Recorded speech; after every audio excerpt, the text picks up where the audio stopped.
There's a pre-assessment form which we send out to all people to fill out, which gives us a bit of their previous medical history.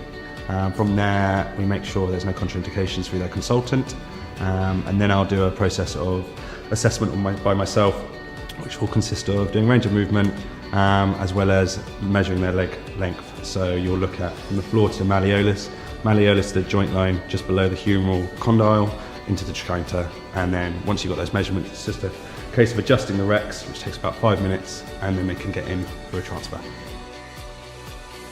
So with the transfer, we've had people full hoist into the device, or some people actually transfer independently. The main part of it is sitting the recs down. You can open the legs up for easier access, and then you just transfer the user in, do all the straps, and then you're ready to go. Big lean forwards, and we'll go for a stand. That's it, lovely. Good man, perfect. The beauty of Rex really is that it's inherently stable, so it actually enables the user to have complete control over their rehab session, which is beautiful. For me as well, because it reduces the manual handling I have to do, increases my efficiency and improves the quality of treatment all in all. The user will just control the device through the joystick. They have control when they step, when they move left and right. They can also do range of movement. The benefits from walking in and using a Rex, well, I imagine I get my spasms can be quite bad in my legs, so I think through using one of these and through getting a range of movements in them, and through putting my body weight through my legs as well, that helps the spasms and helps calm my legs down. And also I know that well, it'll help my range of movement in my legs. It'll help me regain some suppleness in my legs and in my movements. It'll be good for my joints, and also standing up and being able to move around and stuff. It's like your circulation and like your digestive system and everything that flows kind of downwards.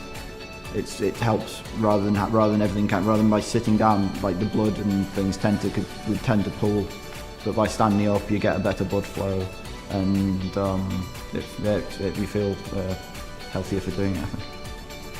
Another beauty of Rex is that it's completely adjustable to the user, so you can actually swap the bars over, replace it with a T-bar. Again, enabling high-level users. We've had up to C4, but that's not the limit, to get into Rex and move around independently, which is amazing for them, but also reduces the strain on me.